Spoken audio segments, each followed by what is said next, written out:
అద్భుతంగా ఏర్పాట్లయినాయి. ఇవాళ మాంకాళి జాతర ఉత్సవాలు ప్రతి సంవత్సరం ఘనంగా నిర్వహిస్తుంటారు. ఈరోజు మన రాష్ట్ర డైనమిక్ ముఖ్యమంత్రి రేవంత్ రెడ్డి గారు కూడా రావడం జరిగింది. అదేవిధంగా మన పార్లమెంటు మెంబర్ అయిన ఈటల రాజేందర్ గారు కూడా రావడం జరిగింది. ఈడ ఎటువంటి అంతరాయం లేకుండా ప్రజలకు అన్ని విధాల పోలీసు వాళ్ళే కానీ, పొలిటికల్ లీడర్ కానీ, ఇక్కడ ఉన్న ధర్మకర్తలే కానీ అందరూ ఇక్కడ మహిళలకు అన్ని విధాల సహాయ సహకారాలు చేస్తూ వాళ్ళకి ఎటువంటి ఇబ్బందులు లేకుండా అమ్మవారి దర్శనం కలిగేలాగా అన్ని విధాల ఏర్పాట్లు చేస్తారు. వాళ్ళకి ఎటువంటి ఉన్నా కానీ ఇమ్మీడియట్గా మెడికల్ క్యాంపులు పెట్టారు. దాహానికి నీళ్ళు ఇవ్వడం జరుగుతుంది. అన్ని కార్యక్రమాలు చేస్తున్నాం కనుక ప్రజలకు ఎటువంటి ఇబ్బందులు లేవు. ఇప్పటి మటుకు ప్రభుత్వం కూడా అన్ని విధాల ఏర్పాట్లు చేసింది. జనాలు మాత్రం హాయిగా అమ్మవారి దర్శనం చేసుకొని వాళ్ళ మొక్కులను చెల్లించుకొని బయలుదేరుతున్నారు. గత వారము గోల్కొండ బోనాల దగ్గర కానీ, బల్కంపేట అమ్మవారి కళ్యాణం దగ్గర కానీ కొంతవరకు ఏర్పాట్లు అనేది సరిగ్గా లేవని చెప్పి ప్రజలు కొంతవరకు తెలియజేయడం జరిగింది.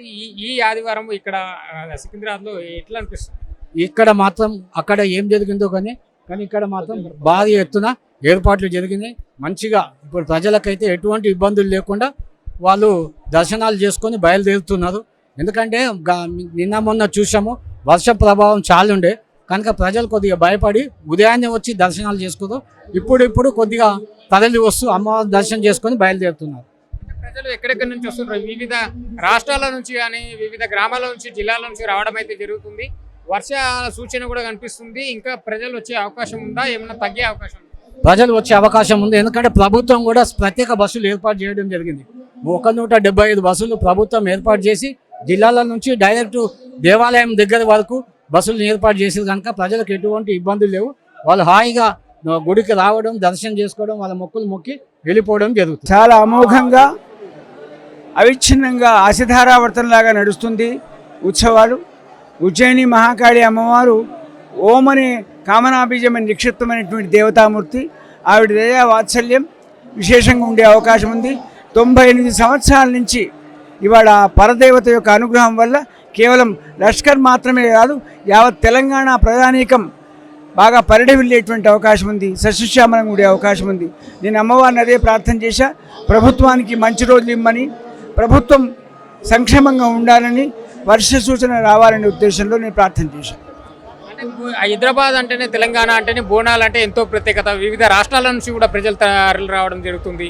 ఏర్పాట్లు ఎట్లా అనిపిస్తున్నాయి? ఇంకా ప్రజలు పెరిగే అవకాశం ఉందా? సంపూర్ణంగా పెరిగే అవకాశం క్రమక్రమేపీ కేవలం భారతదేశం కాదు, ఫారిన్ కంట్రీస్ కూడా వస్తుంది. ఎందుకంటే ఇక్కడ ఏది మొక్కుంటే అది అవుతుంది. ఇవాళ మా శివ ఉన్నాడు, మా తమ్ముడు, మా ఆత్మీయ పెద్దలందరూ ఉన్నారు. వీళ్ళందరూ భక్తులు. వీళ్ళు ఈ పిల్లలు ఈమె ప్రాంగణంలో ఈవిడ పాదాల దగ్గర పెరిగిన పిల్లలు వీళ్ళందరూ ఇవాళ రాజకీయ పరంగా, ఆర్థికంగా బలిష్టం అవడానికి ఆవిడకి ఆశీర్వాదం. ఏం శివ ఆవిడ ఆశీర్వాదం. వీళ్ళ తరతరాల నుంచి వీళ్ళ తాతగారు, వీళ్ళ నాన్నగారు, శివగారు, వీళ్ళ తాతగారు, వీళ్ళ ఈ సాంప్రదాయం అంతా కూడా ఆవిడ ఆశీర్వాదం.